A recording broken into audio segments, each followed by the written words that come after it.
Yeah, let's go. There's not a man that I fear. There's nobody here that can stop me. Cause I'm in a league of my own, yeah. Y'all can just sit back and watch me.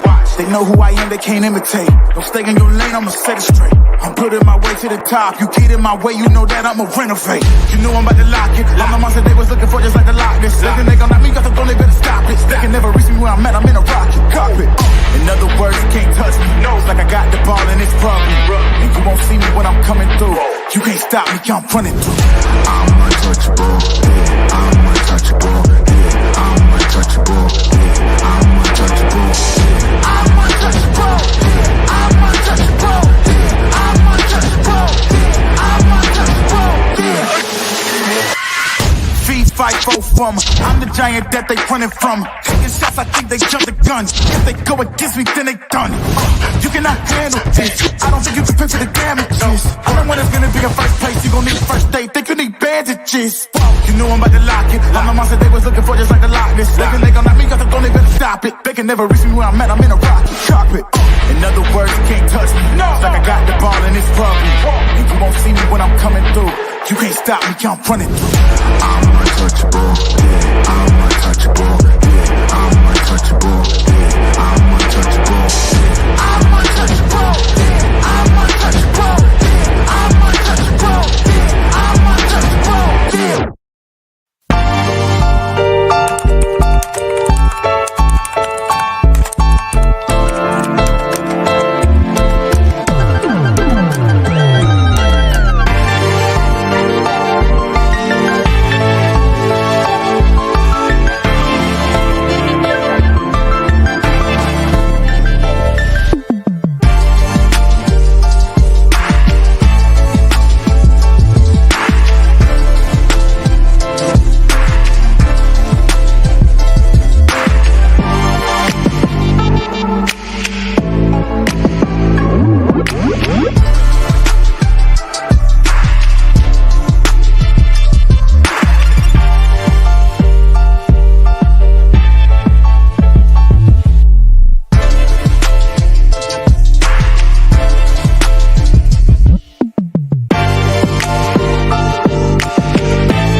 wait a minute, sorry. Yeah, you can put the thing on, right? Thank you, everybody, for tuning in. Thank you for joining Realistic Vibes, where vibe is always positive. How are you guys doing on today? Today, I have a really special show. Been wanting to do this, but I couldn't find parents that are willing to come on and talk to me about this. We know that autism is one of the most prevalent diagnoses, especially within the Black community. And now there is a study that's being done at my place of employment that there are more and more families that are being diagnosed with multiple diagnoses. So each and every child that the family has are being diagnosed with autism. So I wanted to always do this conversation, and I so happened to come upon somebody that does have several children in their family that has autism. So everybody, I want you to give a virtual clap for my guest on today. Hi, guys. We have Javon and William Thompson. I met Javon. We're gonna talk about how we met. We know we met. We know. Yeah. Well, we do it. We have our children. Well, my child and her children have autism, so we kind of connected on that level.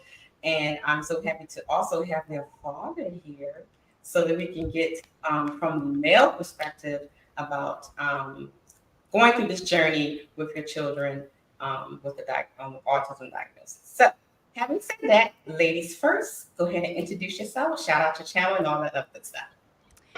Yes, my name is Javon, but on YouTube I go by Death Mage. My channel is mostly a gaming channel, but I also do some cooking and some crocheting on there a little bit, but mostly games. So that's about me. Don't try to be all shy. Oh my goodness. Okay, gentlemen. All right. Hello, everyone. My name is William Thompson.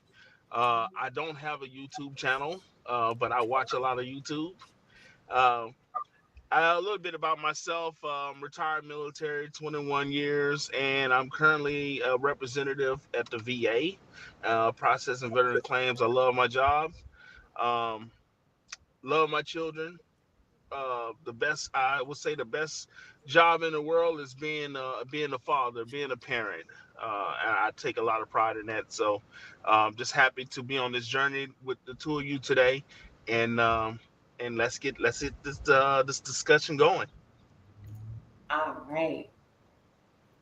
See, Javon, that's how you supposed to do that. Okay. He probably used to talking because he was a trainer and stuff like that. So.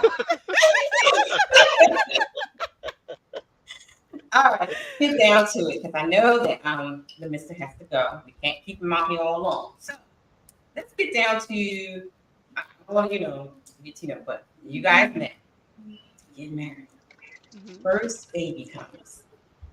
Tell us about the process, or how did you because I know, like, for me, after my son got like 7-8 shots at one time, and he switched. So I knew something was wrong then. So you guys, tell me, with the first child, how did you know that something was wrong? Did you know? Take us through that journey. You want to go first, Will? Oh yes, sure. I think when I started to get concerned, I thought he was. We're talking about Raymond, our oldest son, who's about to turn 25 here in October. Wow. When he was around maybe 2.5, I just feel like up until that point he was developing pretty well as far as his motor skills and being able to comprehend and do certain things, but he just wasn't. At one point, he wasn't as verbal as I thought he should be, and I just I feel like maybe he is taking his time to develop. He's so smart. He's overthinking a lot of things, or thinking about so many things, to where his communication would catch up with his mindset and with his intelligence. So that's how I took it. In the beginning until he reached about 3, and he still wasn't speaking um, to the point of where I was used to 3-year-olds speaking. He was our first child, so I didn't know um, when a child is supposed to actually start speaking. But I figured that around that age, he should be able to have like a full conversation. Now, he was verbal at some point. He was able to say a few things here and there, but you can kind of tell that it was a little different.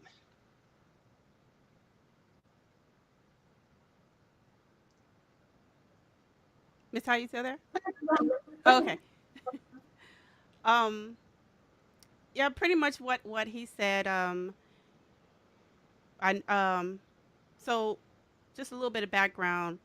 Once I got out the military, I opened up a home child care.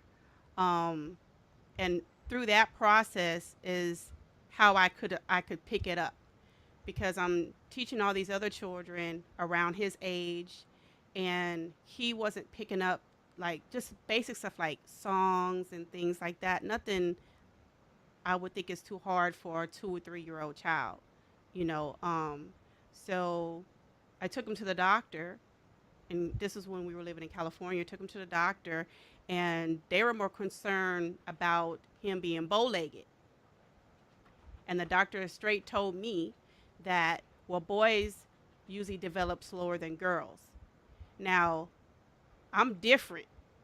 I'm like, I get that, but they all 2 and 3 year olds. This is no. I'm not trying to have him do rocket science. I just wanted him to sing ABCs and 1, 2, 3s. All 2 or 3 year old boys and girls should be on that level.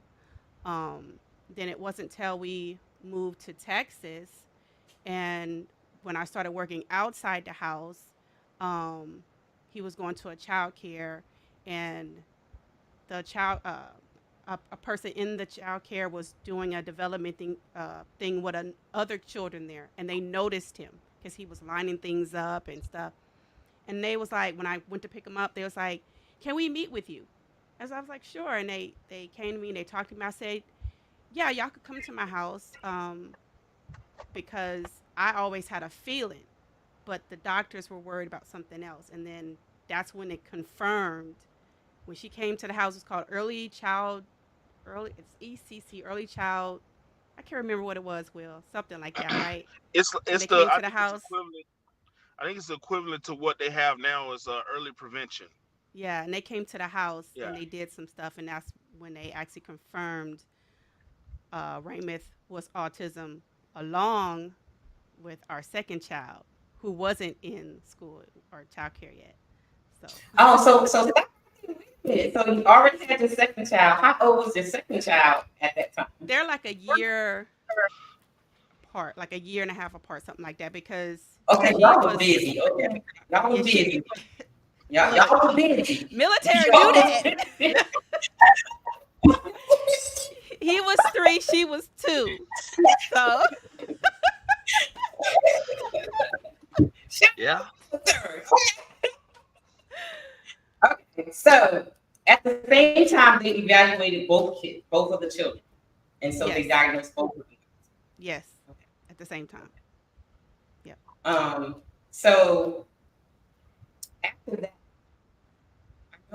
I think you're seeing the presentation that I gave. Where I talk about the stages of grief that parents go through once they find out the child's diagnosis.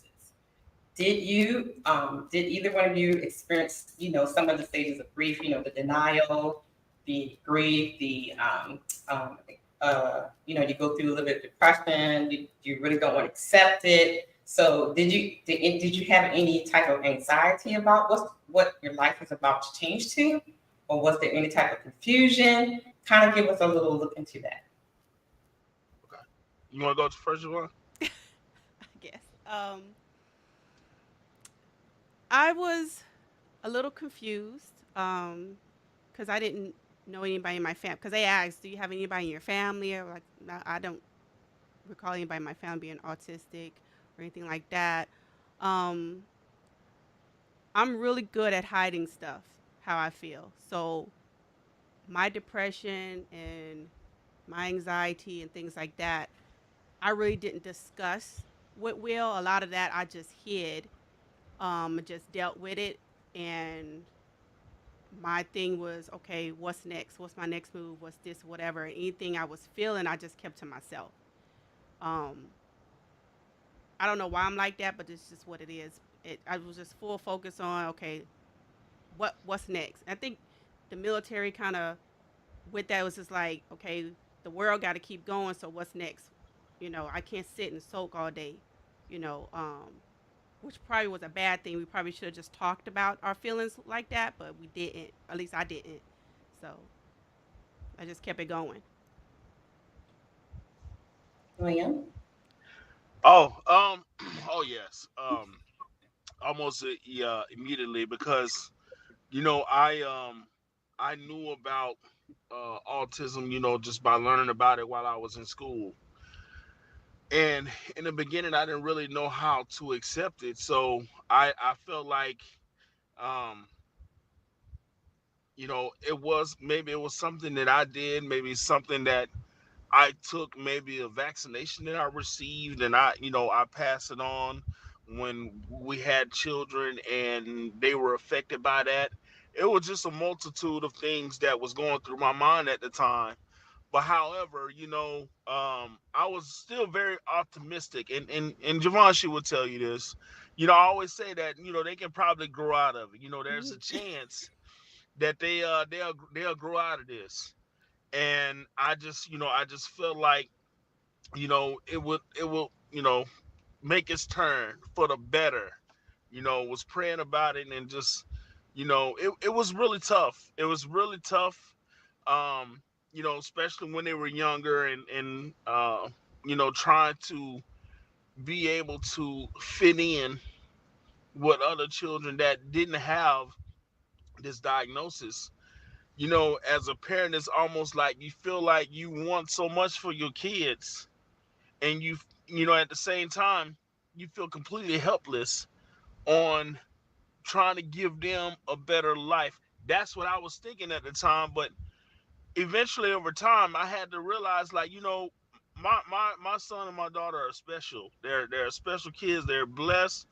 I'm a praying man. I'm a Christian man, and I just felt like the Lord is gonna have. Not trying to make this a religious meeting or anything like that, but I just feel like the Lord is watching my kids, is there with them, and He is gonna make sure that they're okay, and I don't need to worry about it because you know at a time where, especially when they were becoming teenagers, a dad thinks about the first time he got to talk to his son about a girlfriend, vice versa. A daughter has, the first time a daughter talks to her dad about boys. Of course, that's a really tough conversation, but it's a conversation that, as fathers, I can say that we look forward to having, so we can tell them that all guys are terrible, right? And don't get married till you're 40, right? But I just, and I think the older, especially with Nala, the older that she got, I think the harder it got for me because I didn't, as optimistic as I was, I just didn't, I just didn't see it. I didn't see any improvement. Even to this day, Nala is, she's 23 years old, and um, I used to have dreams about having a regular conversation with my oldest daughter, and hearing her say, "Dad, this is how my day went. This guy got on my nerves because he always bugging me trying to get my phone number. Like this is stuff that I used to think about and dream about, and then I wake up and then it's not the reality. So at times that is pretty tough, Hmm. to think about it and think about that. I may never get a chance to walk my daughter down the aisle, to get married. I may never get a chance to witness my oldest son walk down the aisle and get married and have a kid.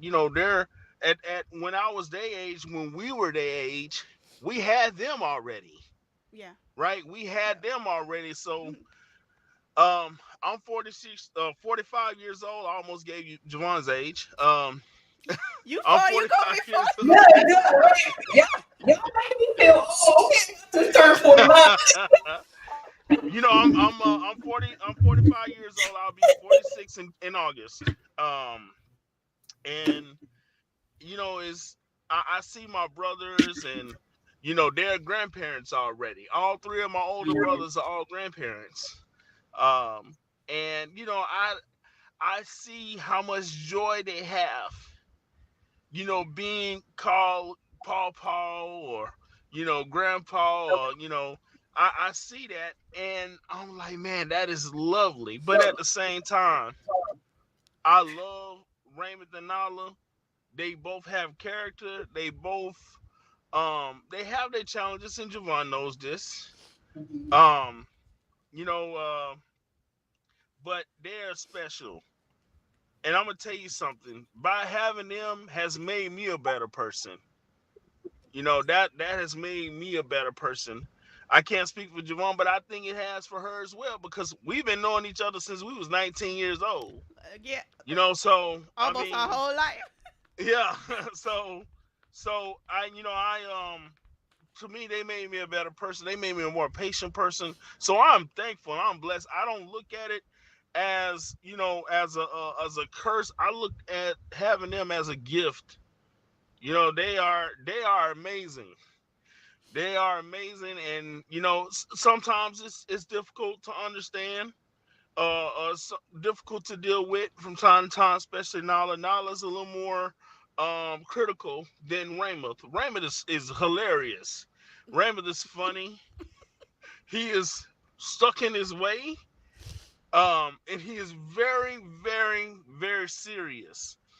But he's funny too. Like there's certain times where, and I don't mean to just blabber on about it, but I can talk about them forever. You got to keep You going. You know, good. um, he'll be at the table and he has a lot of young siblings that are young. I think, of course, Amira is 18, and then he has three younger, but he has a stepbrother, brothers, two younger stepbrothers, a younger sister, and a real baby younger brother, 18 months. So I know, um, yes. But anyway, he is very protected. He is still, even though he's autistic, he is still the big brother. He still demands that presence. When he's around, he's in demand, he's in control, and they respect him. And they know and they understand his condition, but at the same time, they give him their respect. And that's why I can find peace in knowing that, hey, what is happening to them is what God wanted to happen to them and what he wants to happen to us, because us three that's on this video call right now, we are God gonna put children in the lives of people, parents that are able to deal with them and that's gonna love them unconditionally. And that's why we have them. So we're blessed. I looked at it as, hey, God chose me to have these children, and he didn't choose anybody else. Maybe my brother wasn't strong enough to have a child with autism. Maybe my sister wasn't strong enough to have a child with autism, or my cousin, or vice versa. But he chose me. He chose Javon because we are able to deal with it. We are able to love our children and deal with the situation, and that's why it's happening. So I know a lot of people like, why me? I used to say that, why me? Why me? Why does this happen to me? But why not me? Right? Why not me? Why should someone else deal with that? Maybe they're not capable of doing it, but I know that I am. And she knows that she is as well. And I believe that we're doing an amazing job. We're not together, but we We have co-parent a to the T. village. We have a Right? village. We have a village. I'm married Yeah. again, and her, Javon, and my wife, man, Miss they get Lynn, on. They're probably we better best friends than friends. we are. Right? That's about So it's crazy. So they be jumping on me. They be jumping on me. We do. Like, I'm We be like, hitting them really? up for money to go out or go Yeah. eating. Yeah. Right. it. Yeah. supposed to go, Yes. but anyway, but we all, and like you Takes a said, village. we are a village. We are a village, and we all do what's best for our kids, and we love them, and they love us, and they're in the right place because it can be a lot worse, and it's not. Yes, So yes, we're going to talk yeah, about and I'm sorry, that. I probably went on No, about 50 No, minutes. go no, My ahead. apologies. you're doing good. That's good because you really kind of opened up a lot more of the kind of things I was going to ask you. So you Yes, talked ma'am. about a bit about the hopes and dreams that you had, and then Hmm. that you will no longer achieve. So Javon, same question to you, especially as a because I know with the moms we want to have that mother-daughter relationship, that kind of thing. Do Hmm. you have some of the same? Did you have some of the same thoughts like William did? I may never get to do this with her, or the communication is different. And how? And this is the second question for both of you. Okay. How do you deal with puberty? Okay. Oh, So, that's a good one. um, I did have those same. I still have those same thoughts and admirations for Nyla and for Raymond because what I'm not a girly girl. Will knows this. I'm a tomboy, but at some point, when when Amira went to her prom, I wanted to see Nala go to prom, and she did, but it wasn't the same. Right. I bought the dress. She couldn't say, "Oh, mom, I like this," or I wanted to be take her to the, you like this dress? Let's try it on, and same thing with my son when we took him to get his suit and stuff. So it was like with her, it's like you have to show her things. You're like this or this, and then she just points. So it's not the same as she's getting excited and she's getting her hair done. Oh, mom, I gotta go get my nails done. I gotta get my shoes. And mom, can you give me this dress? It's $2,000, but I know you got it. You know. So Don't I call didn't get daddy. to yeah, call daddy. Right. I didn't get to experience that with Nyla. That was my first daughter. And I really want to experience that with her. With Raymond, he's a cartoonist. He'll tell you his art name is Picasso Boy because he loved Picasso. But when they were Hmm. little, I put him in sports because me and Will are both sports fanatics, and I Yeah. just wanted to see him like play. Look how tall he is. Like play basketball. Me and your dad played basketball. We wanted to see him out in sports and stuff like that, but it just didn't come. And then I Yeah. just had to be like, this is who they are. Let me lean into who they are and stop trying to push them to be something different because at some point I was like, here, just try just try baseball out. Just try this, just try that. I was putting them in it, just try it out. If you don't like it, you ain't got to do it again. But I was trying to push him somewhere else, but that's not what he liked. So I just leaned into what he liked instead of forcing something else on him because like he doesn't like it. So I just gave in and be like, this is my son, this is who he is. I'm gonna like whatever he likes. Whatever he wants to go, that's where I'm gonna go. And it flowed better that way. To just let him he's a child, but basically he the leader. At one like, this is what I like, mom. Follow me. So I you like Legos and he a Lego fanatic. I built him a Lego table and everything. I just leaned into what they like, whatever Yeah. their admirations was. I just leaned into it, did research on it. How can I find a group that's more knowledgeable to their behaviors and what their needs is? Because everything that I put them in, the children were quote unquote regular. They weren't like him, so I had to lean into okay, how can I find a program that can understand and be okay with how he is? And be okay with how Nyla is, you know, and just find out what they're good at and then focus on what they're good at and give them more of what they like to do. And that's just how I handled that, you know. But, Nyla, she's older now, and I still, till this day, wish that she could go out and date. Same thing with Raymond, go out and date because I want to be that mom, be like, you can't bring that 304 in the house. She not like your mama. She got to go. But I can't. I don't have that experience, and I wish I did have that experience where I could meet the girlfriends and meet the boyfriends and, you know, but it is what it is. So So you have two girls, right? I have Yeah. two female children. Yes, two girls. Okay. So the So youngest, of course, I'm going through that with her. So it is fun. right. I was about to tell you, But we stopped at the two diagnoses. When did the third child get diagnosed? so she's not diagnosed. She's not autistic at all. It's just the two Oh, oldest. she's not. Okay. Okay. So Yeah, then you have two that's autistic. just the two Okay. oldest Got it. ones are. Hmm. Okay. Got it. Yeah. Okay. So the question to you, Javon, and then to William. I'm gonna give William the boys, and you're gonna take the girls. Okay. Puberty.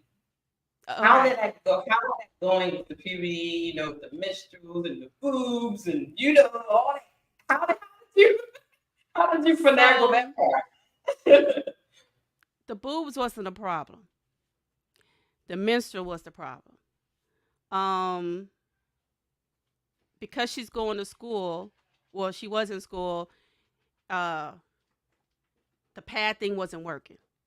So what we had to do is while she's at school was she had to wear like Depends or period panties, which worked fine because those the helpers at school can't help her all like throughout the day like that. Like she because Nala has a heavy flow, and at one point it was to the point where she was on it for 3 months because I have a condition, a dysmenorrhea.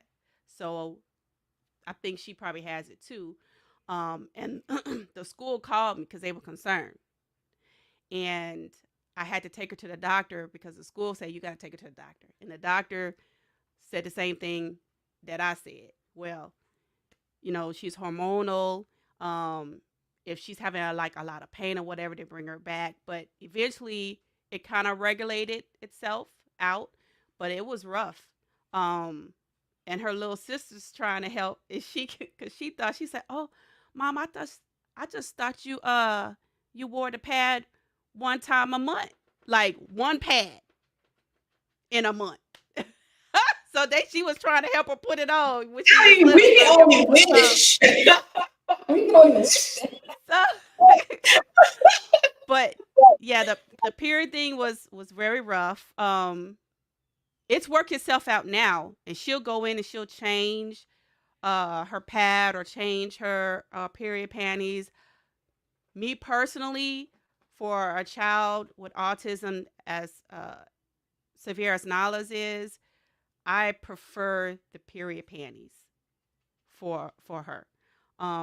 It's just way easier than the pad and the panties and things like that. It's just way easier. And she knows she'll go in there when it's her time of the month. She leak on the bed or whatever. She'll go take her shower. She'll go get her little period panties, and she good.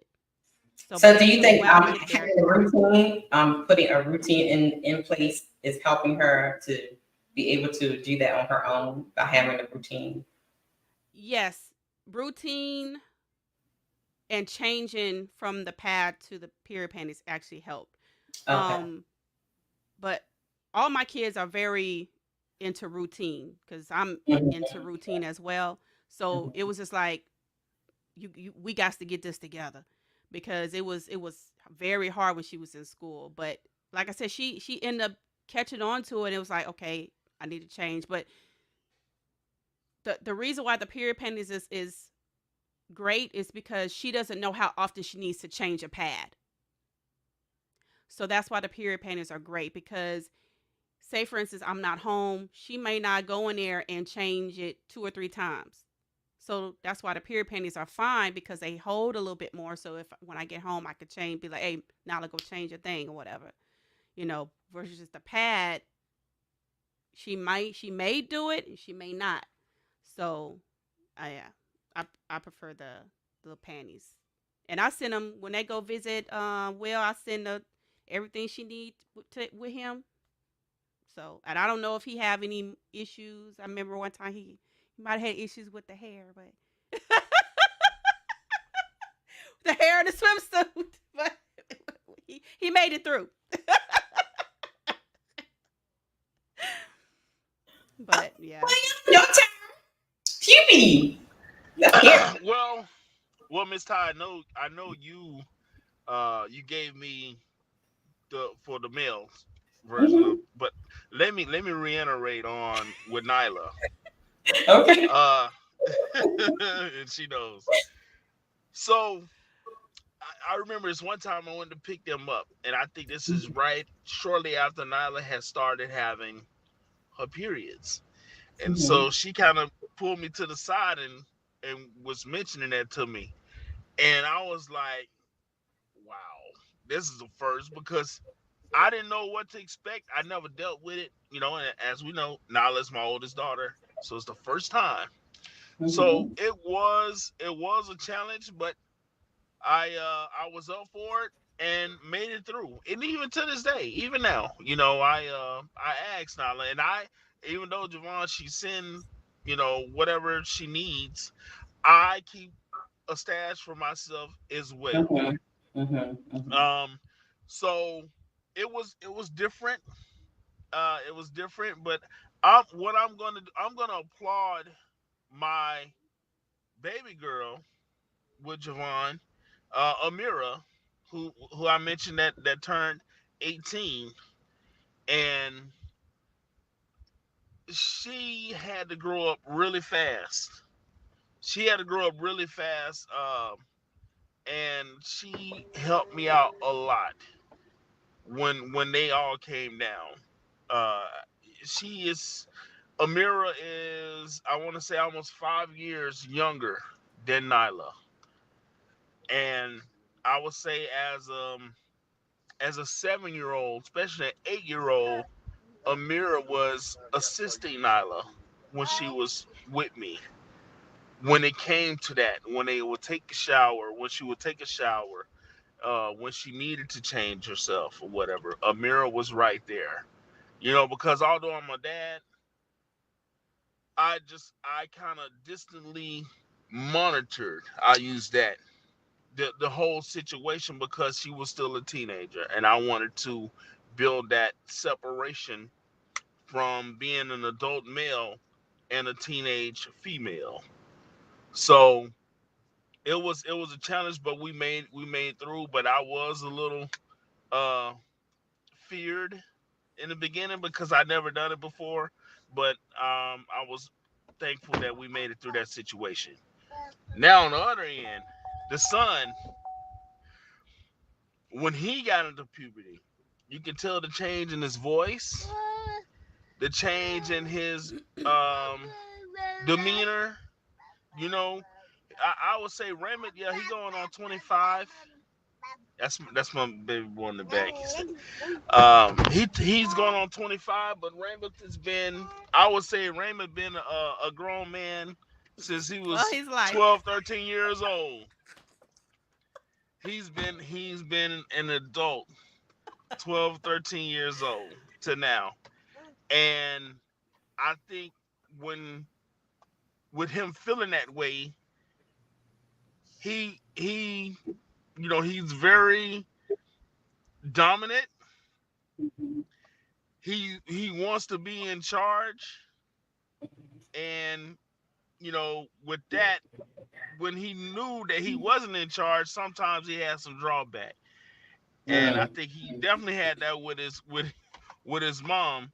Um and once I get, heat of the story, I have to basically have that actual man to man talk with him. And I think one time he kind of, raised up on me one time, and then he Ooh. never did it again. He Yeah. never Oh did that boy. again. It only took one time. One time, but when you deal with a situation like that, and you have to stand your ground as a parent, initially it killed me inside. It really did. But at the same time, I knew that it was needed. It was needed, and I never had to deal with it again. He's an amazing young man. I can't say a kid because he's not. He's far from that. but he's an amazing young man. And I still, to this day, have talked to him because I understand the challenge of him, being in the house, being a 24-year-old going 25, and he's standing there with his mom. And we both know how his mom is as well. He's strict. Don't So play. I think that can be challenging. That can be challenging for him as well. So every now and then we gotta kind of have to reiterate those instructions and that structure, even though he's an adult and he feels like he's an adult. He actually is an adult. He is. But that's been the biggest challenge with him. But far as him being a good sibling, or older sibling, he's been phenomenal. His brothers and sisters love him, they respect him, and they listen to him. So I'm very thankful for that. Miss Ty, your voice is something going on the mic on your end.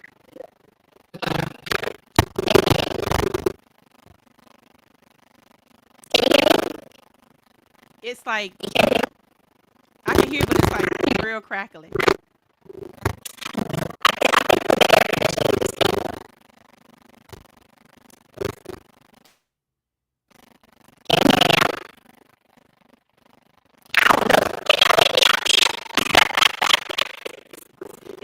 I don't know what it is. Can you hear your stream? No, it's broken up really bad. Yeah, it's broken up real bad.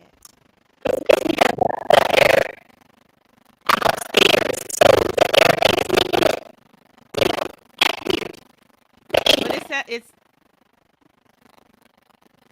it sounds. I could barely make out what your question is. But it's like.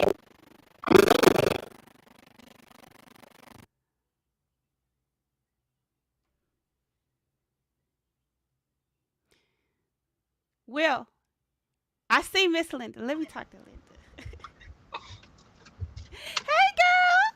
Hi. What y'all doing? We just got in the car. We had delicious lunch. And all that. What y'all eat for lunch? I'm hungry. I gotta go grocery shopping after this. Ah, I see your cat ears. Oh, you see her, girl. Okay. And we had some delicious Fried chicken. I'm about to have. I had some fish yesterday. Oh, that's Miss Ty. Okay, This hello. Linda, Miss Ty. Yeah, it's still breaking up. Yeah.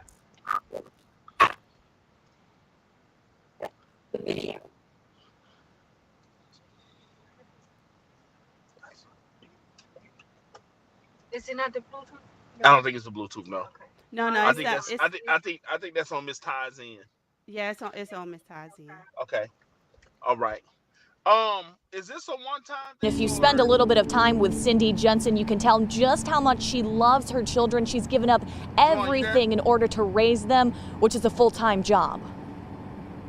Meet 19-year-old Madison, 14-year-old Ellie, and 11-year-old Charlie. They all have severe autism. Their older sister, 20-year-old Teddy, also has autism but is high functioning. So how is it possible to have 4 children with autism? Both Teddy and Madison were diagnosed at the same time as children. The specialist told us at the time that if you have 2 kids with autism, you will never have another kid. It's like winning the lottery.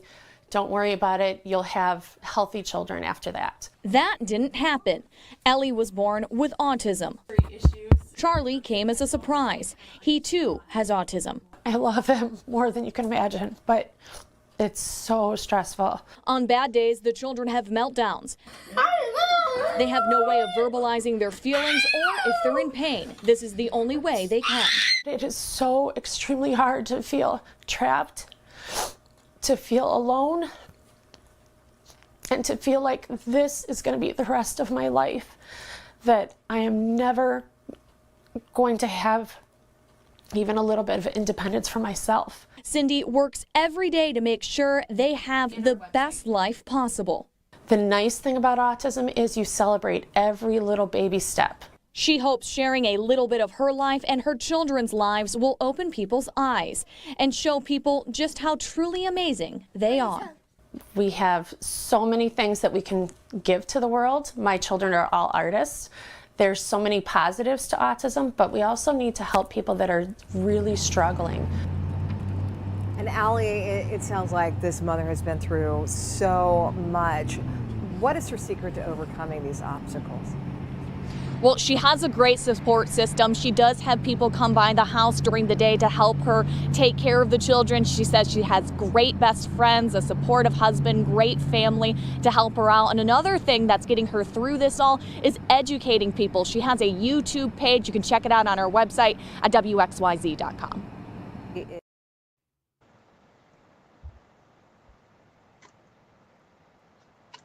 Oh, what are your thoughts about the video we just watched? You want to go first? Oh, for wow. Um, I thought it was a phenomenon having two back to back. Four. Wow.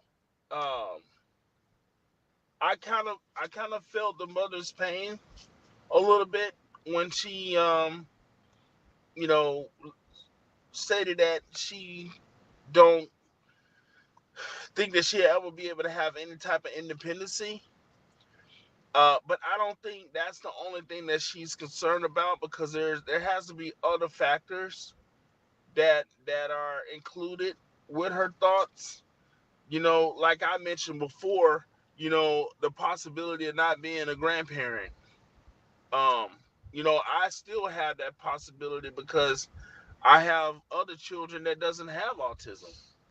You know, um, but in this mother's situation, that's, I'm not saying impossible, but highly unlikely.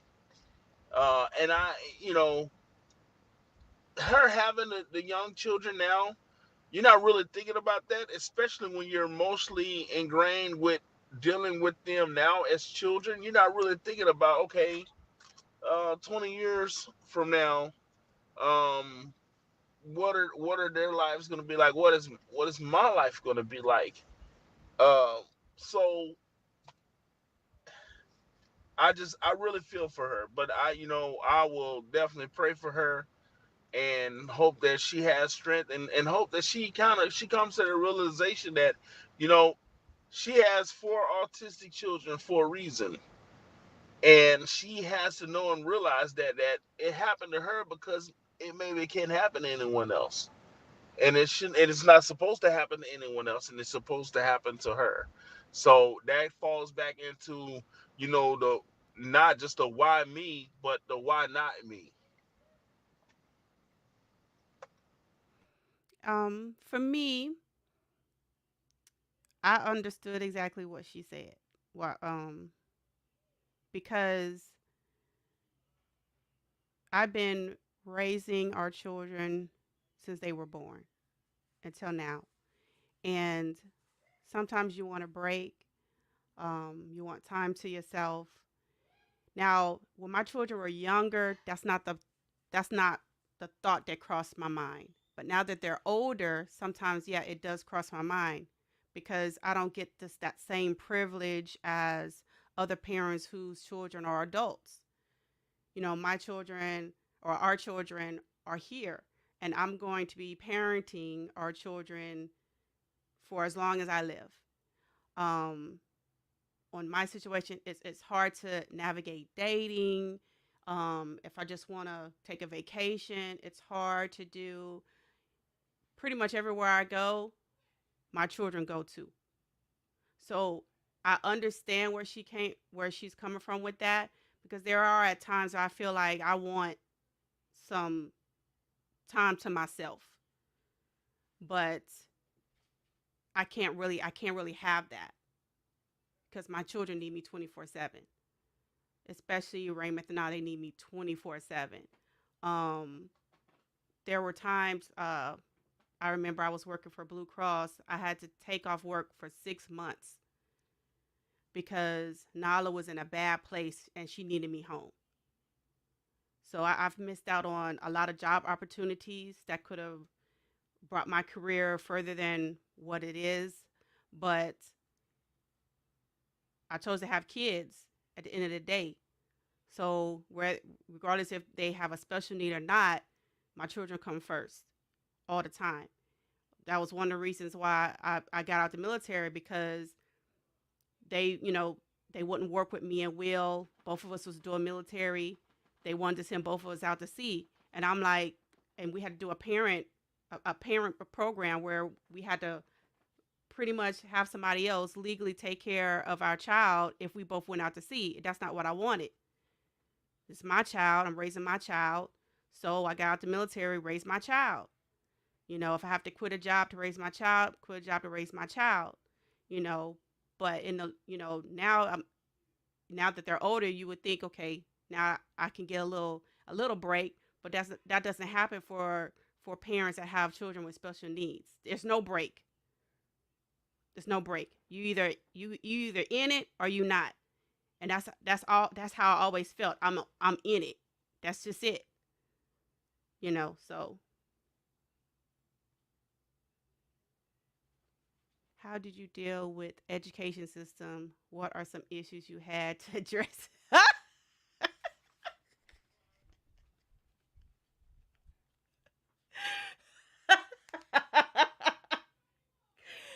I'll go first because we'll know I was a beast at them schools. They're like, Miss Thompson's here.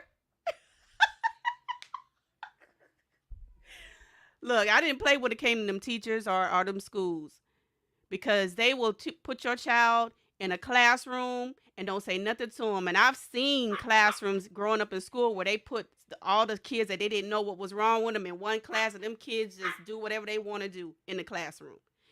I didn't want that for my kids, so we searched out schools who had good programs. Texas had the best programs. The best programs.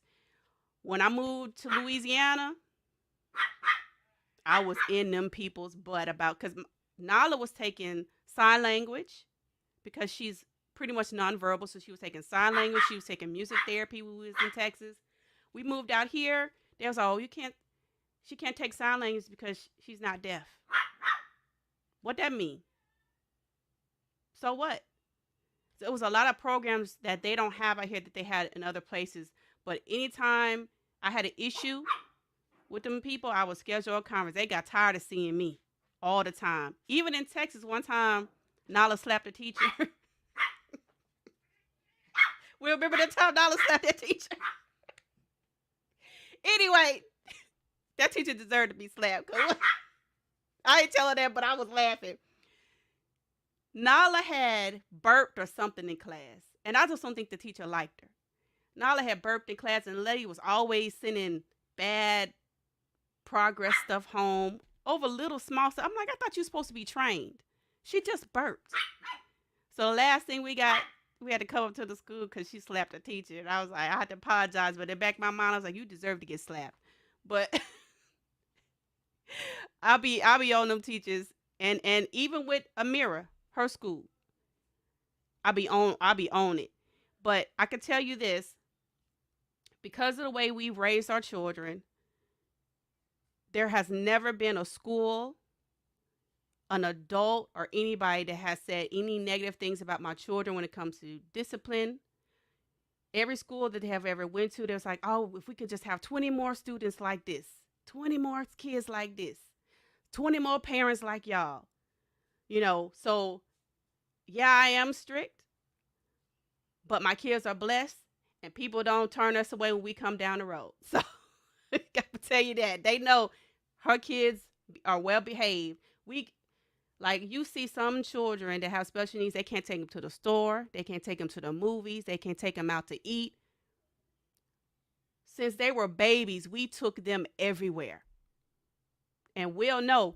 I used to tell Raymond, if you act up, we going to the bathroom. And one time we was watching Lord of the Rings, and I said, one of my favorite movies, I said, if you act up, we going to the bathroom. And he act up. I had to excuse myself and miss one of my good movies, take him down there to the bathroom, came back, he fell asleep. I don't play when it comes to discipline. But guess what? They are well behaved, they are well spoken, even though with their disability, they can kind of communicate and their behavior is not erratic and chaotic and all over the place. And I feel like sometimes parents who have children like ours, they give into everything that they want because they don't know what else to do, or they're tired of them screaming or tired of them acting up. So they just give here, be quiet, here, shut up, here, do this. No, not me. I'll take it. And then you go to your room and you can cry and holler all you want in your room, but give me that iPad, give me that TV. So they know. Like Raymond, because he's such a man, I had to take something from him, and he was like, "Well, Mom, you can't discipline other people's kids." I said, "But you're my child." "Well, I'm Dad's child too." I said, "Well, let me call your daddy.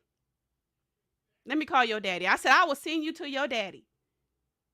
And he didn't think I meant my business. I was packing this. I'm just playing, Mom. I'm just playing. So my kids know.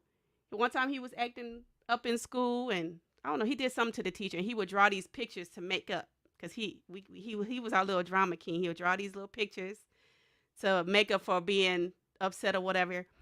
And the teacher would call me and Will, and I'd get him on the phone, be like, "What's the problem?" "Nothing, nothing."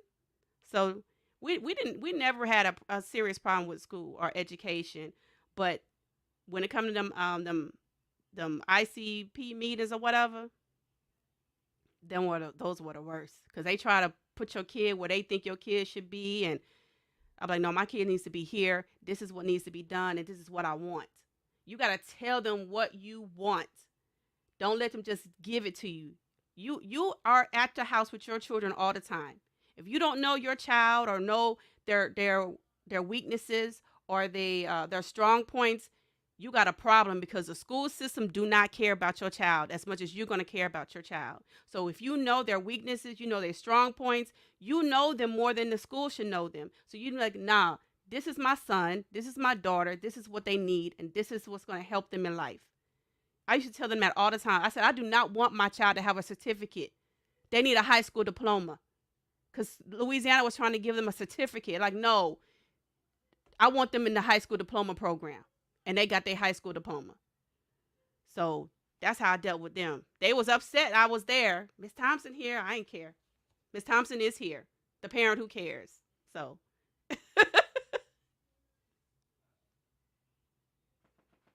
Okay, Dad, your turn. Um. Well, as far as the education, I think I dealt more with the education system when they were younger. Not so much when they were older, because I wasn't in Louisiana with them.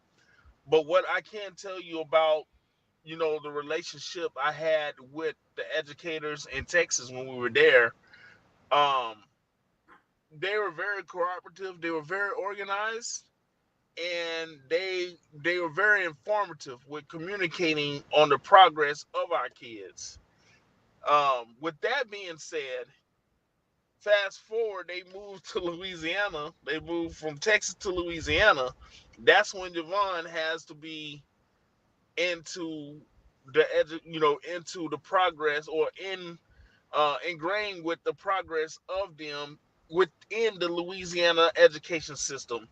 And just something from what I can tell, just by what they were going through and what me and Javon would communicate about, it was nowhere near as good as the education system in Texas. I don't think they really cared. They wasn't really organized.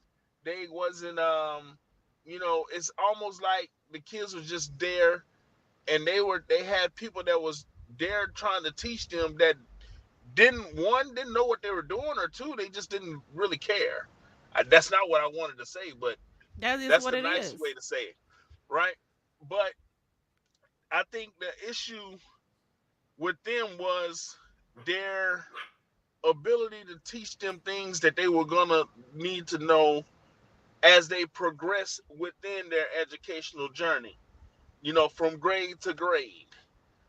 Um, I just From what I saw with Raymond and Nyla coming up in the education system, I didn't, and I don't know. Maybe I'm wrong. Maybe I'm off. Maybe Javon, you can confirm or deny. But I didn't really see too much progress within their educational skills as they were getting older. And like I said, I know they have autism, but still, you should still be able to do certain things even with that condition. And I just didn't see that. And Yeah. another thing that I mentioned, and then Javon, she gonna know where I'm going with this. Um, when I thought Raymond was gonna graduate, right? I thought he was gonna graduate when it would have been 19 or Mhm. 18, Mhm. actually, because his birthday is in October. And she's like, nah, he's in the program till he's whatever. I said, okay, that's cool. So I think he was supposed to be in the program till how old I was he think supposed it's to be? 22. 22 years old. Yeah. So when he was up to graduate, Nyla was graduated with him. And I was like, well, We was confused.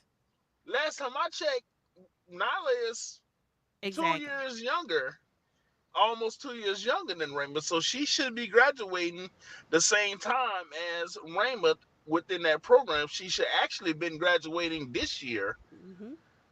with Amira, with her younger sister. But she didn't. So my thought with this was, okay, at school, Raymond, Nala listens to her big brother. Just like I was saying before, her big brother, Raymond, demands authority and respect from all of his younger siblings, and they listen to him.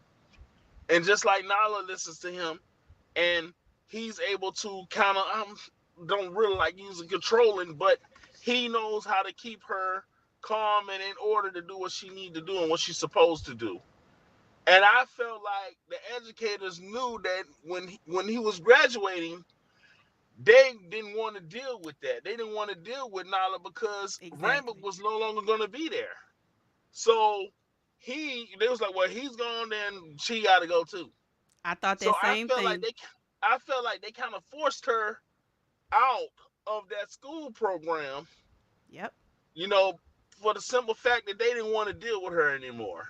They did. And I wasn't too happy about that. And I know when I asked Yvonne, I was like, yeah, they're both graduates. I said, huh? I said, how's that possible? I said, how does Raymond graduate when he's 22, but Nala graduate when she's 20? Or 21, or barely 21. Like, she got another year. Yep. So it's like, nah, that's just what they said. And I was like, That's what so they many told things, me. yeah, so many things went through my mind. Like, do I call this school and just like, you know, go retro on them? Or should I just, just pray about it and just let everything work its way out? And that's what I decided to do. But I was a little uneasy about that, and I'm sure Javon was as well. We all were. Yep. Um, I was so, uneasy about it, but I didn't fuss about it. uh And the huh, reason why is because Nala is a female and I don't trust a lot. He knows I don't trust a lot. And with yeah, Raymond not being there, I was scared. So I yeah, was like, no, my babies just come on home. Just come on home. yeah, yeah, and and like I said, I didn't want Nyla to be put in a situation where she was uncomfortable. Hmm. So I thought about her more so than thinking about myself and my discomfort.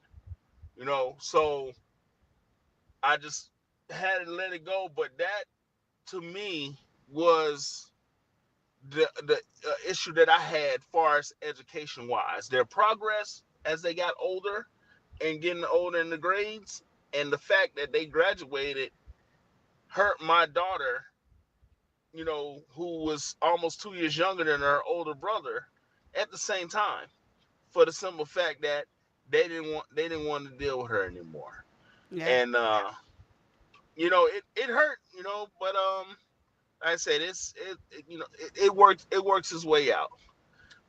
It works its way out. But that's the only issue that I had. But other than that, I mean, I didn't really experience any other internal issues dealing with the school system because, like I said, I wasn't there in Louisiana like Javon was. Okay.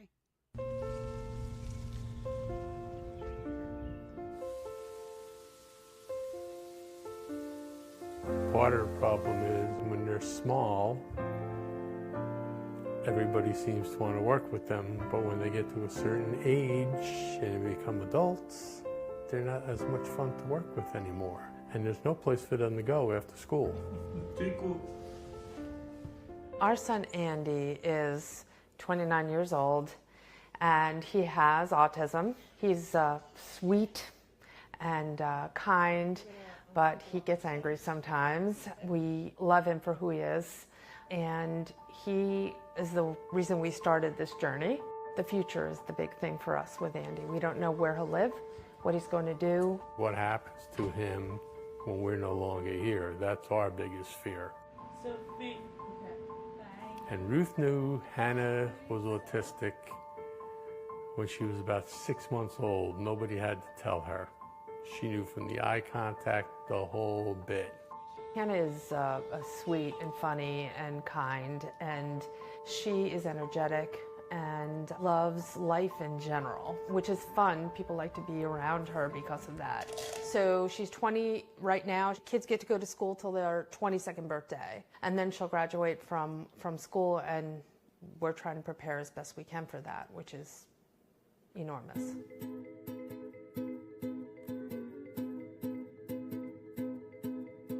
We are responsible for doing everything. So without the direct care staff, our days are filled with caring for the kids. Biggest fear we have in life. What happens when we're not here any longer? I mean, we can't tell you how many times Ruth and I have looked at each other and said, do you think we're doing the right thing for the kids? I mean, do you think the kids are going to be all right once we're gone? I mean...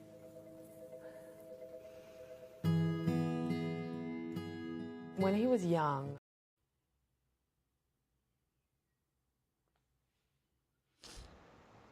What are some of your fears or worries as your kids move into adulthood, living on their own, group homes, etc.? You can go first, Will.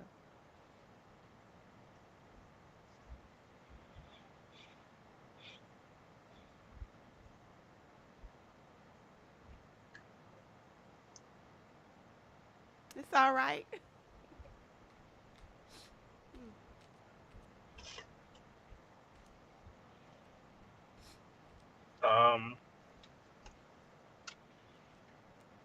Wow, man, I wasn't. I don't think I was ready for that question. Yeah. Uh,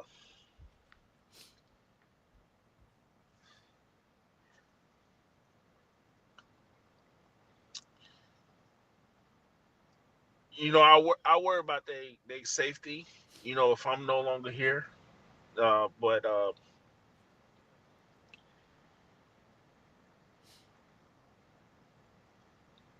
But at the same time, I know that there's a lot of people in my life that I know that would love them and take care of them if I'm no longer here.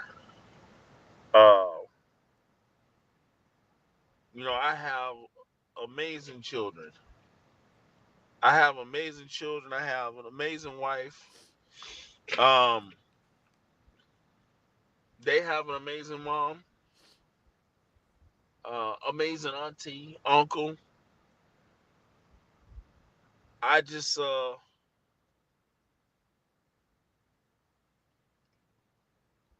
feel like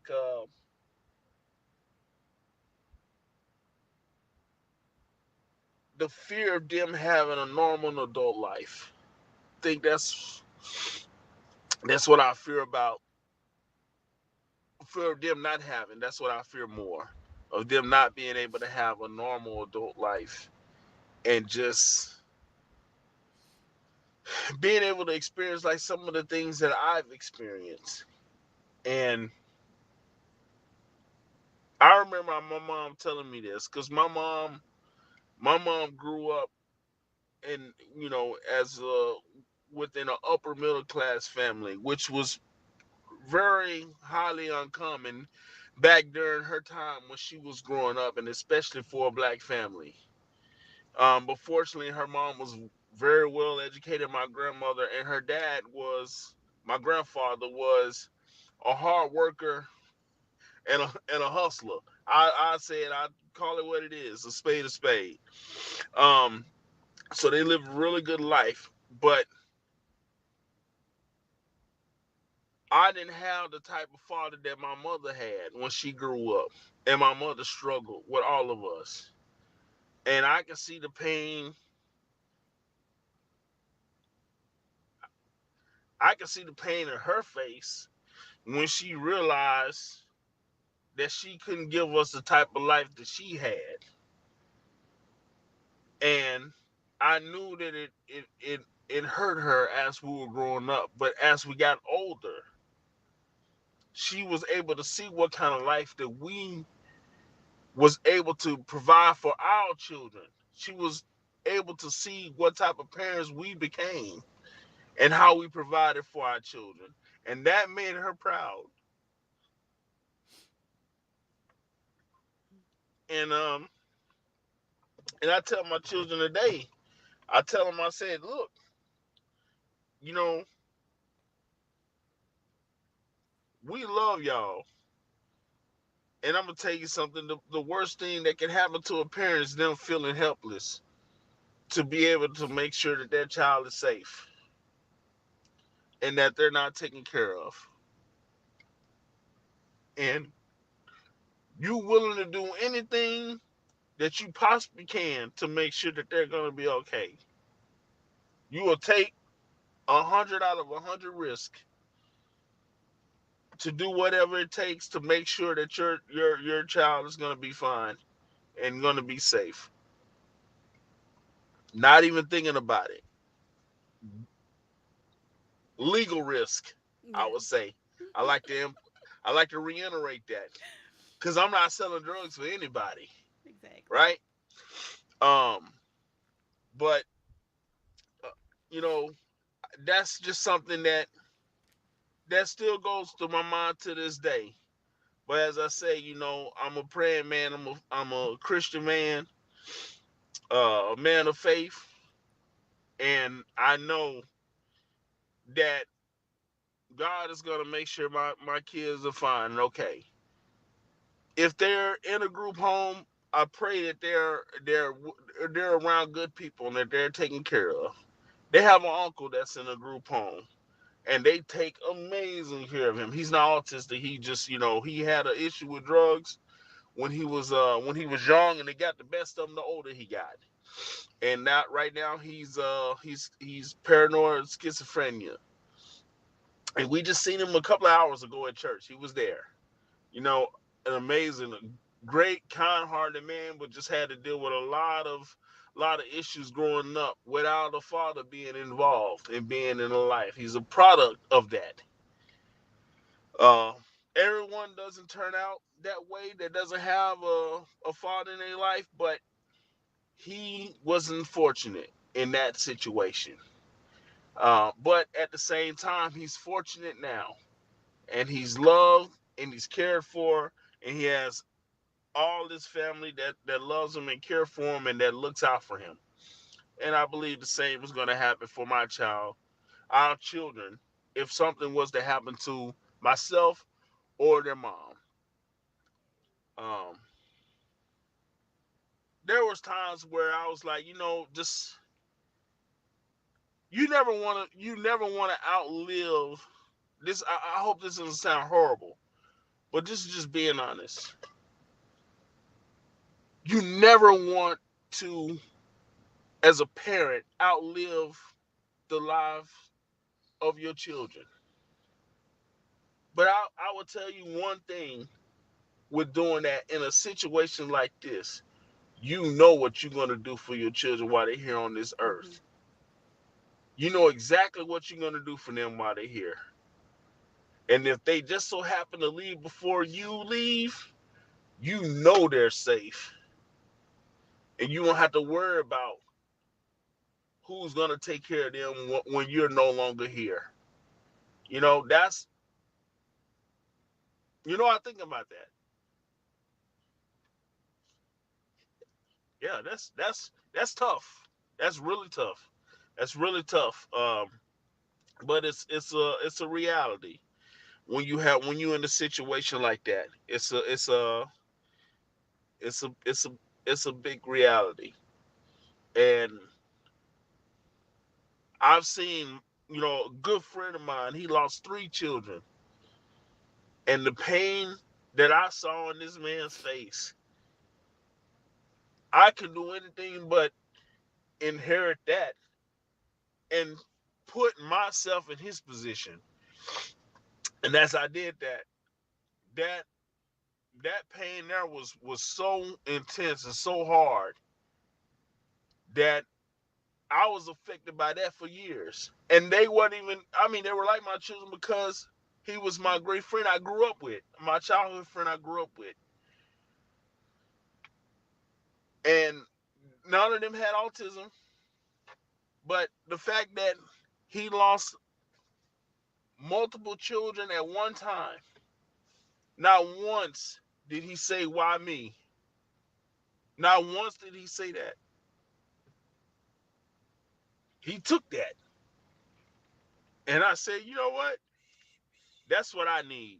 I need that type of strength right there to be able to deal with this situation and to deal with, the fact that, there may be a possibility that you are here longer than your two children that has autism. It's very possible. But if that day does come, I'm ready for it. I'm ready for that. And I don't mean that to sound bad or sound harsh or overly selfish. Um, but that's just how I feel. That's how I feel, and if anyone else feels like that, I understand. I can empathize with parents that may feel that. Because like I said, that while you're here, you're not gonna let anyone harm your children. Mm-hmm. But the moment that you're gone, you no longer have control. You can only thing that you can hope for is that they're around good people that's gonna love and care for them just as much as you did. And that's what I feel about that. And I apologize. I'm good. And That's all right. it's very emotional, uh, because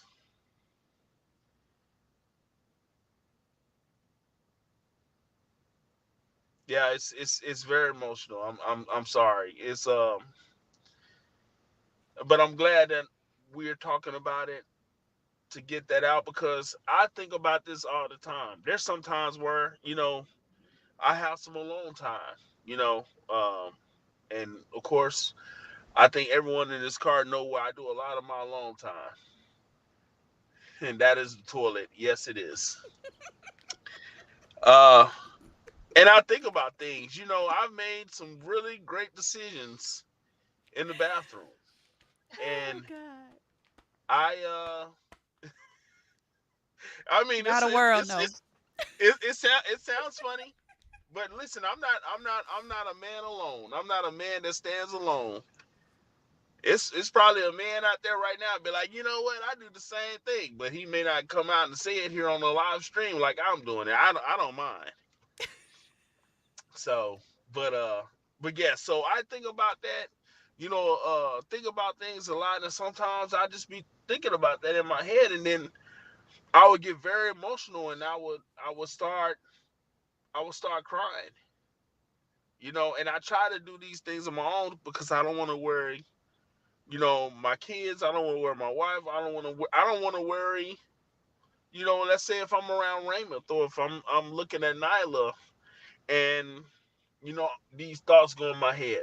I don't want to cry in front of her because she's gonna be like, "Why is my daddy crying?" She may not verbally be able to say that, but she's probably thinking that because she knows what's going on. She's coherent on what's going on around her. She just don't know how to communicate. Mhm.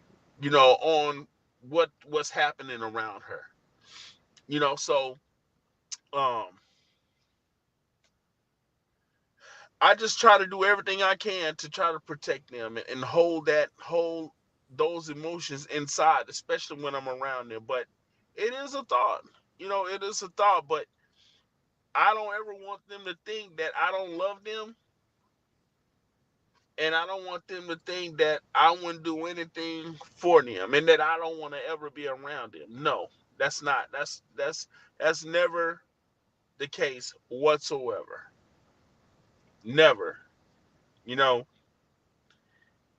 I'm very protective of them. I get upset just by thinking of anybody that would mess with them. I like, I would get just the thought about it. It's and that's love. That's because you care so much and you're so protective as a parent. I'm like that with everybody. I'm like that. With my family, my wife, my kids, um, my siblings, anyone that's close to me or anyone that needs me, that needs my protection. I am that way.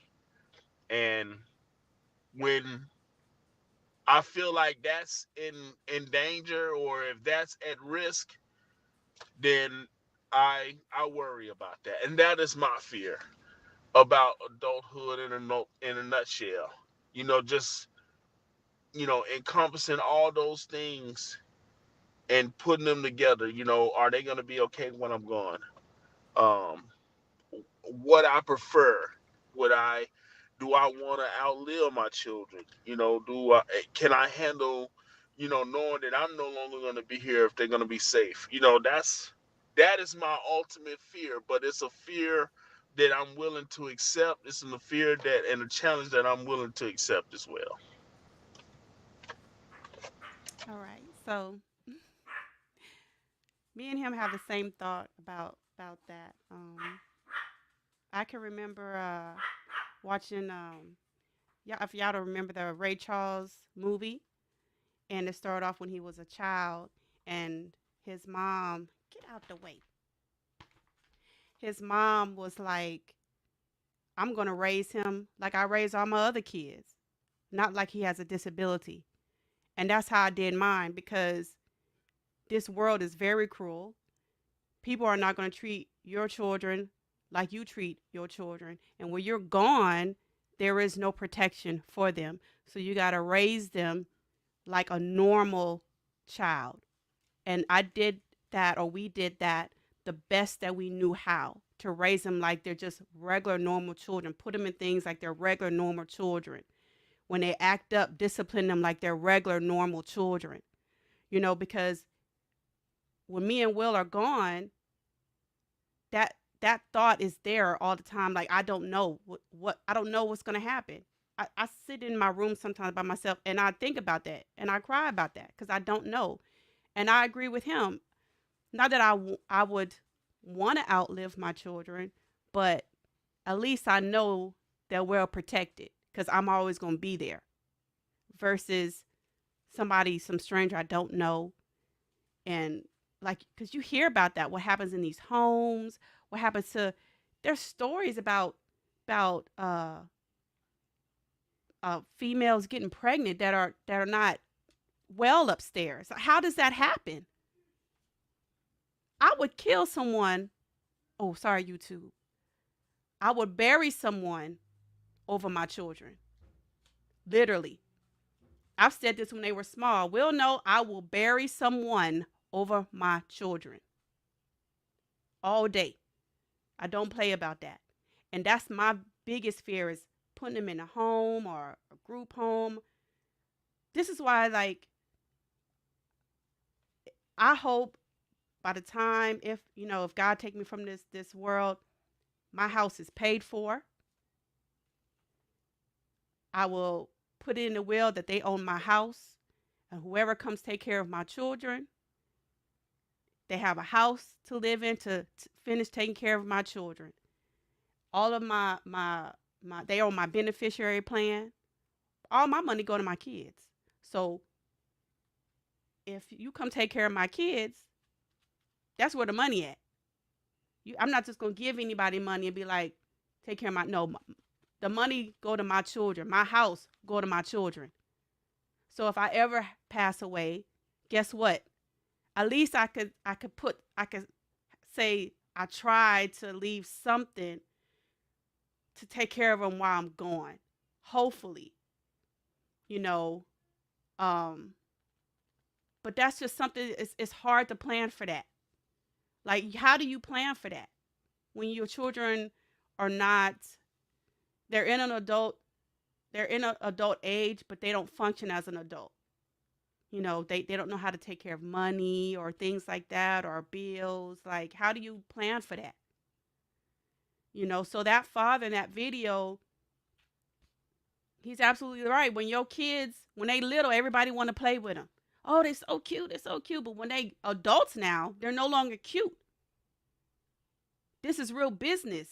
You got children who are autistic that literally punch holes in walls, will hurt their parents. I mean, we're blessed our children aren't that off like that, but it happens. And I feel really bad for those type of parents, because now you're going to ask somebody to step into your situation. I don't know. But I would rather my children be home with me 24/7, all day, every day. Even if I have to quit my job and be home with them 24/7, that's what I'd rather do. If it came down to it. I've quit a job before, so it's nothing to quit again. But our children are the most important thing to us. That was like, I don't know how else to say it. That's number one to me. God gave me these children for a reason. And me and Will talked about that one time before. It's like, God don't make mistakes. He know exactly who he wants to give these type of children to. He's not going to put nothing on you that you can't bear. And I bared a lot throughout my life. This has been my hardest thing, because it's a lifelong thing. Lifelong. I can't just say I give it up, because these are humans. These are children. You can't just give them up like that. So this is a lifelong decision that I've made. And I just keep going. Anytime I need help or assistance, I call Will. He's always there. Hands down. I have no worries. Our children have no worries. We may not live in the same household, but they have 100% support from both parents. And that's all that matters at the end of the day. 100% support from both parents. And people need to understand that. All day. You have these children, you need to abide by what God has put in your lap. Ain't nobody tell you to be out there just having kids. Whatever the situation may come, whether they regular children or special needs children, you got them. And that's all. That's why I just keep pushing forward, because I love my children no matter what the situation is. If they grow out of it, cool. If not, I'm still cool. God has covered us this far, so.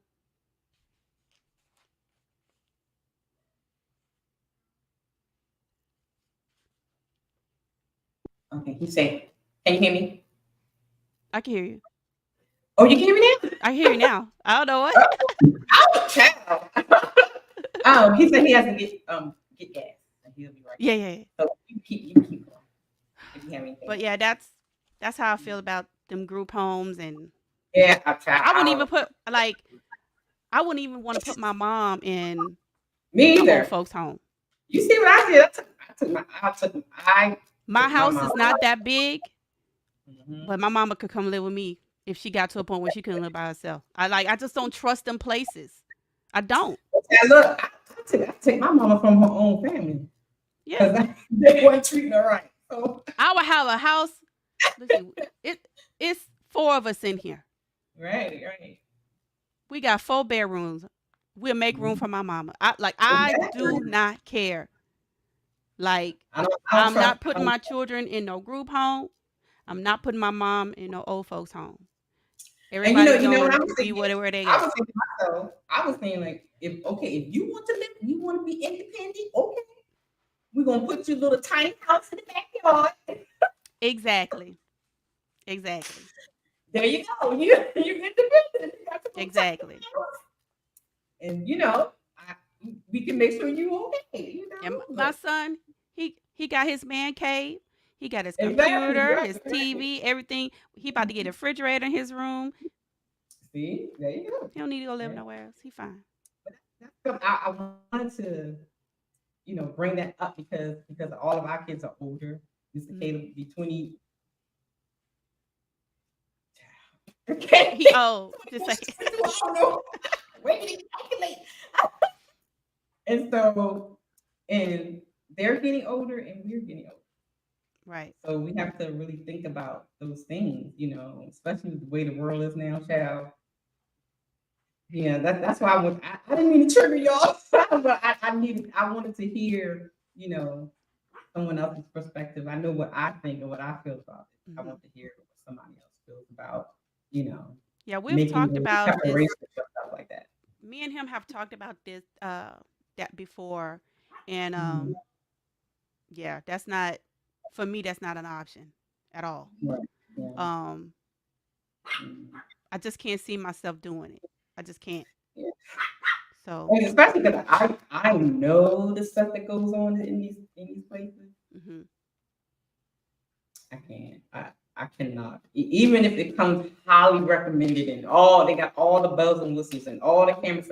I've seen videos where you even have cameras yeah, in the rooms and stuff, and you would literally, yeah, I you can't. may see things, you may can see like nothing's going on, but you don't hear because mental emotional abuse is real too. Right.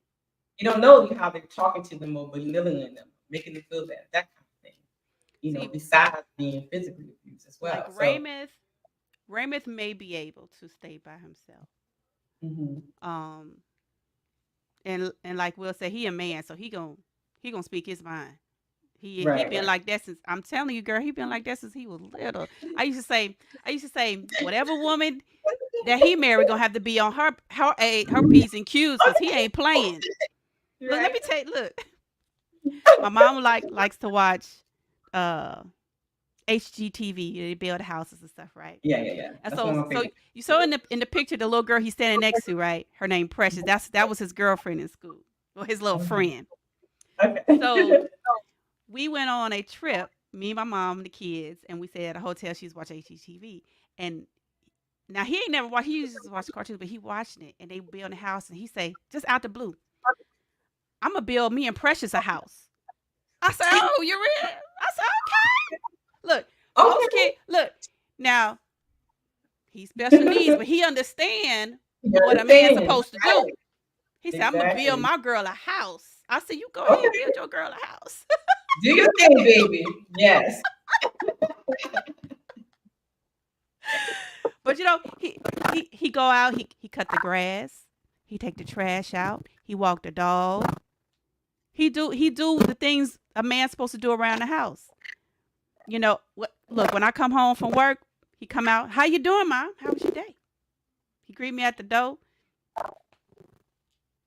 He ready. He gonna get a wife. He gonna get a wife.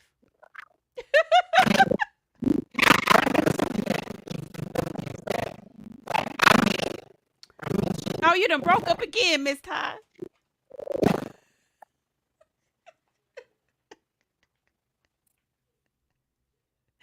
Final thoughts. Is there anything you would have done differently? What are some words of wisdom you would give parents? You could go, Will. Um, is there anything differently that I would have done? And what are some words of wisdom you would give parents? Um, I would say no. I wouldn't have done anything differently than what I've done as a parent. Um, with the exception of, well, actually, yes, I take that back. I'm gonna retract that statement. I think that what I would have done differently was maybe be a little more involved in their educational progress, in which I, realized that they were not progressing as well as I thought they should be, increasing the grades. Um, I wish that maybe I would have communicated with their mom more in that regards, and try to come up with a solution to where we could remedy that situation, to where they'll be able to be put in the situation to where they can progress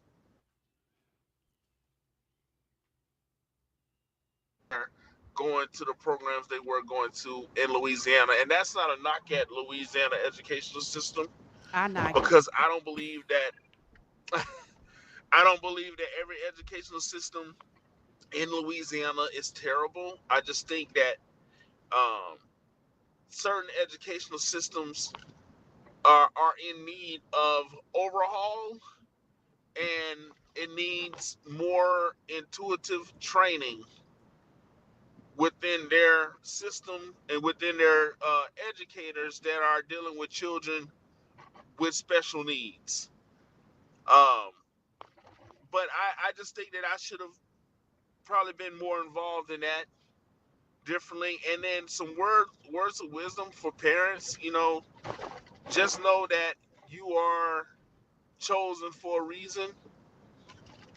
These children are in your lives for a reason, and you are blessed to have children with special needs. And just hang in there. Keep God in your life. Keep your spirit strong, and just love them as much as you can while you can, and it will all make its way out. It'll all work its way out. So just hang in there. I know at times get tough, but just hang in there.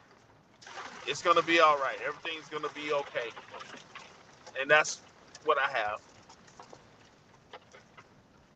Okay, my final thoughts is would I do anything differently? Probably not. I think I've done the best that I could have done. Um, I don't know what else I could have done differently to do better. However, oh, you know what? I think I could have communicated better. I would say that. So when our children were diagnosed, like I think this live stream is the most with me and him have talked about our children's uh, autism to each other, and because we didn't communicate how we was feeling at the moment going through it, we was just going, going. Like, okay, so I think that could have been done better. And to the parents who are going through this, I'm gonna say that as well. Communication is key, because you need to be able to have an outlet to talk to your significant other and be like, "This is how I'm feeling," and be able to do it without no shame and no fear and no criticism with it, because that's the only way you're gonna get through that. Because you gotta know how the other person is thinking and what they're going through, and because when you just put the kids first, then y'all left in the dark. You left behind, and then things start to happen. So be able to communicate with each other. That way you can further help the children and what they need as well. So I would say that to parents: be open to communication and be open to listen and open to change. So that's it. Oh, wait, what about the bonus mom? Miss Linda? Oh, What you got she's to here. say, girl? I was just actually listened, and I think that was a very good conversation. I don't have nothing to add. Well, I'm gonna add it for her. She's been amazing. You know, whenever Raymond and Nala and Amira comes down to visit us, you know, there's no difference in the love that she provides for everyone across the board. And you know, like I said before, you know, I know that my children will be safe if something was to happen to me or happen to, because of the people around them that loves them just as much as we do. And I couldn't be more grateful to have someone to be able, especially in a situation like this, to be able to be as strong as she is and as loving and caring as she is to myself, our children, and Raymond and Nyla and Amira. And the fact that, you know, her and Javon works really well together. They talk a lot. They double team me a lot. So I guess that's a blessing as well, because it could be the complete opposite. But so I'm thankful for that as well. And I have one more question. How come Javon and y'all podcasts look like y'all have a legit podcast? Because we do. And I'm in the back of the I'm in the truck driving with rain. You getting all weather conditions. In my background, you hear strollers, moose raising and lowering. People, you know, fussing each other because one car parked in front of the other car in front of the street. So I apologize for not being as authentic as the other two podcasters that are on here. I call you podcasters because you look like podcasters, and I look like just somebody that's driving in the car, you know, not late for a court date though, you know, with a suspended license. But yeah, so I apologize for that, but I do appreciate the conversation. And like Javon said, this is probably the first time we ever talked about or kind of expressed the emotions that we have with dealing with children. We're dealing with our children with autism, or just children in general with autism. It was much needed, and I appreciate the invite. And this is really good. I don't know if this was a one-time thing, but if it was, it felt like it was a million. So you know you're gonna meet her when you come down, right? I appreciate it. Yes, absolutely. So when Raymond has his birthday, you know he wants it at the main event. You invite Miss Ty and her son. Yeah. Okay, absolutely. We have a great time. You know, two dominant guys. That's gonna take control of the situation, with the exception of paying for everything. I'm pretty sure that's still gonna fall in my hands, but I'm okay with it. So, but yeah. So thanks again. It's been a pleasure. And you know, if this conversation come up again, please, I'll be more than willing to speak with anyone or talk to anyone that are dealing with the similar situation and just need some type of words of encouragement. I'm here for it. So thanks again. Bye. What happened? He'll be all right. See y'all later. Bye, y'all. Bye-bye. Bye-bye. Bye.